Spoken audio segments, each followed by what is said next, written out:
Welcome to Hearts and Stripes, your one-stop shop for all things military marriage. I hope our discussions and interviews equip you with the tools to start or grow a beautiful marriage as we address the benefits and challenges of MILF marriage. I believe life's most precious moments are worth celebrating, so I'll help you design your marriage blueprint in alignment with your core values. Thank you for joining us, and remember to rate, subscribe, and review. Let's do this. Hello, everyone, and welcome to Hearts and Stripes podcast. I am your host, Bree Carroll, and it is such a pleasure to have you here for another Heart to Heart. So today is a very special episode because we're talking about one of my favorite things. I think I can call it my favorite things without y'all looking at me crazy. And we're going to be talking about money. We're going to be talking about a budget. I know it may be scary to think that a budget may be one of your favorite things, but I will let you know why in just a minute. Before we get into that, I encourage you all to connect with us on our favorite platform, which is Instagram. You can check us out at bcarrollevents. We are also on Facebook at bcarrollevents, or you can just sign up for that newsletter. If you're not on it, you are truly missing out. Head over to www.bcarrollevents.com. Get on the newsletter so you can stay up to date on all the things happening. So let's dive into this budget. So I will give a disclaimer for anyone who knows me knows that I am the free-spirited one in our relationship, in the marriage. I am the spender. Okay. I wear that badge with honor. I am the spender. I am the fun one. No, I'm not going to say I'm the fun one. My husband is fun too. He's a great spouse. He's fun. But when it comes to money, I am the more free-spirited person. I did not originally come into this marriage having the constraints and the discipline to just save. I felt like we made good money, so we should absolutely enjoy and spend. However, in living life, we found out that that was not the best option. That wasn't the best way for us to properly set up for the things that we want to do, which is why we had to introduce the B word. Y'all know I like the C word, which is communication. We'll get to that too. But the B word here is a budget. And normally people feel like a budget is like a dirty word, like it's a bad word. And it's not actually. As a free spirited person, I feel like the budget gives me permission to spend. It is where I can and just enjoy and spread my little free spirited wings within the confines of this budget. And it keeps me out of trouble and out of like having negative interactions with my husband. Cause I'll be honest, in the household that I grew up, seeing my parents, it always felt like money was a tense topic. Like we couldn't just say what we spent money on, or like we had to kind of walk on eggshells when it came to certain things. And it was just like some awkwardness in how my parents walked out conversations of money. And I think that was an area where I took some of those same habits because I didn't see them communicating comfortably with money into my own personal relationships. So every time my husband would maybe ask me about a purchase, I felt like nervous, like I was getting stressed, like I wasn't sure if I wanted to just tell him that I just wanted that thing so I got it, or if I had to justify it and make an excuse. Now, granted, we both are a dual income home. So let me just put that out there. So it wasn't that we were hurting really in any type of way, but still, I felt very nervous around purchases. I didn't feel free in purchases, even though we both were bringing in an income until we had this thing called a budget. So I am encouraging people and I am advocating that more people tap into this concept of getting on a budget. And one of the things that we like to do in our marriage relationship is to have a budget meeting. Now, I will just say, let me shout out to Ramsey Solutions. We actually followed Financial Peace, and I would highly encourage that for any military couple that is interested in just a system that works, that can get you on track and even get you just started with a budget absolutely check out Financial Peace. And I actually have a special military toolkit here to share with you. It is through, here we go, Financial Peace University. And if you look at it or head to daveramsey.com/military/toolkit/create profile, you will find the free resources that they have for military members. I did not know that they had these free resources until we signed up for a program through the chaplain. And it's awesome that this is available to military members. It is their military toolkit. I'll have it all in the show notes, but I'll say it again for anybody who is interested in hopping over there really quickly. During the time of this recording, this is available as a free resource for military members. And it is at daveramsey.com/military/toolkit/create-profile. So sign up, get on board with the system. It is a proven framework that gets people out of debt. And I'm really harping on this because it gave us the framework for making a budget. And it gives you all the sheets. It has a quick start budget. You'll see that you'll have your zero-based budget where you allocate every penny of your money and you tell your money where to go. I love Dave Ramsey, and that team. They know what they're talking about. So that is why I am encouraging each and every one of you to do the same. So when it comes with building a budget, we have budget meetings. And my husband, he is the nerd, he is the number cruncher, and I love him for it. And budget meetings for us have not been too bad. Like, I know some people just feel like budgets are like a dirty word, but it really gives us an opportunity to just be completely honest with one another and transparent. And I think until you start having conversations about money, you will always be uncomfortable. I'll say that again. Until you start having these conversations about money, you will always be uncomfortable with having them because it's it just doesn't feel good. It feels awkward. It's like that elephant in the room that you don't want to address. You have to start communicating. There's that C word. You have to start communicating and getting on the same page when it comes to your finances and your money. And a budget meeting is the best way to do that. So maybe you set aside an hour in the evening on a time where it just works out for you guys. Ensure that it's a good day. Don't try to have a budget meeting when people are cranky and not happy, because that's not going to go well. But just find some time, set it aside, assure that it is good for both individuals that will attend the meeting. And I say it's a meeting, that sounds very formal, but it's really just you sitting down in front of if you're doing pen and paper, or if you are doing it on your computer. We like to utilize Google Drives and just the sheets that they have on there, because we both have access to them, linked from our Gmail accounts. We both have access to the sheet so that we can make little updates as we go, so that we have truth data that we're both looking at. So that is something that I'd highly encourage each of you to look at doing. Maybe if you don't want to do use Google Drives, and you just want to use an Excel sheet, that's fine too. Or pen and paper, whatever works for you. Just start somewhere. Wherever you start, that's still progress in the right direction to get on the same page about your money. So, as I mentioned, we use our Google Sheet, and what we do is very simple. We look at what came in and what went out. I think starting off with looking at a previous month, if this is your first time doing it, is a really great way to start, because you can kind of see the patterns in how your money is spent from the 1st and 15th.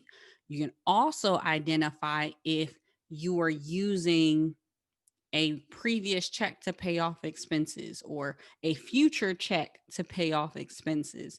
It's good to know when things are due, when things are coming out. And you may want to stop a subscription that you're not using, and you may find other places to trim fat in your budget. And it also frees you up to allocate more money in areas where you're like, hey, we can't afford to get this type of thing when we go grocery shopping. Well, you might find out that you actually can incorporate that treat or that little bonus, that nice dinner that you might want to plan for date night, hint, hint, um, into the budget. It is truly, truly, truly a tool that gives you permission to spend. And like I said, I am the free spirited one. I am the one who likes to do the spending. So I would also encourage, as you set up your budget, and this is for anyone who is dual income or that is only a single income family, set up some type of allocation that goes to the individual. So, one of the things that my husband always kind of felt bad about, he was always the good one with money, the good one. He was the saver. And he always would say, well, I don't have money left over to treat myself to stuff. And you typically treat yourself or the kids to different things. And although it didn't like cause any friction per se, him even saying that, the free spirit in me is just like, well, go get yourself something, treat yourself. And I feel like he did not feel free enough to treat himself or put aside any money for himself because he was being responsible. He wanted to ensure that everything was taken care of and done. In having a budget, we were able to establish like, hun, this is a good dollar amount for you to put to the side for yourself. Now you may choose to not do anything with it. You may take your portion and throw it to savings, or you may just sit and let your portion stack as the saver that you naturally are. That's fine. But you have the opportunity, call it an opportunity fund. You have the opportunity to utilize that in a way that is specifically for you. How you choose to use that is up to you. That also gives me, the free spirited person, the same freedom, which I've kind of always had that freedom, right? But that same freedom to have a designated amount that I can now work with to make whatever it is that I want to happen. Typically I'm the one that's like, okay, our oldest needs new shoes. I need to plan for some birthday party that's coming up for one of the kids or maybe a friend of theirs. Maybe I'm thinking of, we're gonna send greeting cards to family, or we're gonna take pictures as a family and send them out. I'm normally the one who's thinking of those, and those have costs associated with them. Well, we can talk about that in the budget meeting if we want to allocate that to one of our miscellaneous line items, or we want to call that thing out. It's typically better if you know it's coming just to call it out as an expense, or it can be something that he's like, no, if you want to do that with your funds, you are free to. And that's fine because I'll have the allocation to do that. It just keeps us on an even playing field. Not to say that we have control over one another, because that's not the case, but it kind of allows us that framework in setting a rule or establishing a way that we are going to successfully utilize our money that we get into our relationship. And I think that really speaks to the care method when we are reinforcing the structure. The budget helps us to reinforce structure in our marriage relationship. And it helps us to have healthy conversations because now we are both talking about the same thing. We know what's coming in, we know what's going out, we know what we can do, we know what living above our means is, we know what things we may want to do later on or what's to come. And we can plan for those things. If you check out Ramsey Solutions, you'll see that they have things in place like an emergency fund, how they encourage you to get completely out of debt as step two. As step three, you're saving 3 to 5 months or 3 to 6 months. I think it's 3 to 5. Don't quote me. Check Dave. Um, for your emergency fund. You're building out more of that cushion for your family. And I think their system works. You should follow it. And it starts with having those simple conversations around a budget and having a reality check on where you really are. So, another fun tool that they have is actually an app called the Every Dollar app. And it's one that I was utilizing for some time. I kind of took a pause when we went to the Google Sheet because we were just on like payoff mode. And it was really useful to track where your money was going as you do it. And I say that because very frequently in the past, I would not know where my money was going. And I don't know about you, but that is putting me at a disadvantage because I didn't feel like I had control of my money. I did not know where my money was going. So when I showed up to these budget meetings, I was just like, he would ask, what expenses has this thing ran already, something that maybe we were already allocating for in the budget. And I'd have no clue. So the Every Dollar app is another way for you to just track your spending. It's complementary to your budget, and it may reflect your zero based budget completely in the app, or your portion of that if you're a dual income family. But it is a great way to keep you focused to say, hey, I've made this purchase, let me put that in the app. Hey, I do not have any more money left over. You don't always have to utilize the app. The app is one tool. Some friends of ours actually do it different. They get like a prepaid um a cash card or what have you, like a gift card, a Visa, if you will. They'll put a certain amount of money, their allocated amount on their cards, and they can go spend to their heart's desire. But when that card runs out, you don't have anything else to spend for. That's it. Your card is out of money. You have to wait until the next pay cycle to get re-upped on your card, and that works for them. They're not tracking every cent, but they have put the amount that goes onto the card onto their budget. So if that is all their miscellaneous money, for example, that's on that card, that's okay, because they have tracked that and everything else is taken care of. And I think that's the beauty of a budget. It shows you that everything else is taken care of, and what you have to spend is not going to put yourself, your relationship, your family at a disadvantage because you just started swiping and spending. A budget really gives you security in knowing what your financial situation is. I know that that was a concern for a lot of military families, that financial security and just knowing that everything is taken care of. And a budget definitely is the proof to whether that is or is not happening. So I will wrap this up by just encouraging each and every one of you. If you want to strengthen your military marriage, I highly encourage you to get with this budget. Have a budget meeting. Talk about your finances with your spouse. It really was a great opportunity for my husband and I to connect more closely on. Maybe that is an avenue or an opportunity for you and your spouse to connect with, to start opening doors of communication, asking why they feel uncomfortable about talking about money. You will learn a lot more about your spouse and their past experiences, maybe how they were raised, how comfortable they are with money, why they maybe don't trust themselves with money. You can find out a lot of these things by having these budget meetings, getting on the same page with their finances, with their spending, and know that budget is not a curse word, that it is actually a tool that gives you the permission to spend and take care of business. So that is all that I have on a budget.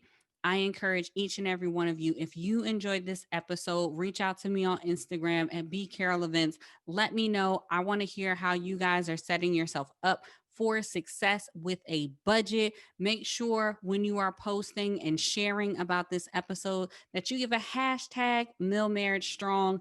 That's all I have for y'all for this times. And I will chat with you guys soon right here with another Heart to Heart from Hearts and Stripes podcast.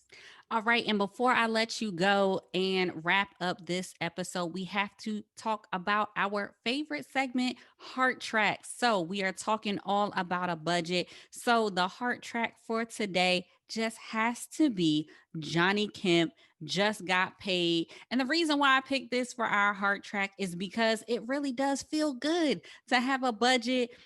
I don't know about you. If you just got paid Friday night, you trying to go out, have a great time. And this budget gives you the permission to spend. So as you are jamming to our Heart Tracks playlist, Heart Tracks 2 to be precise, on Spotify, check out that playlist. Make sure you are jamming out to Just Got Paid at your budget meeting. Why not?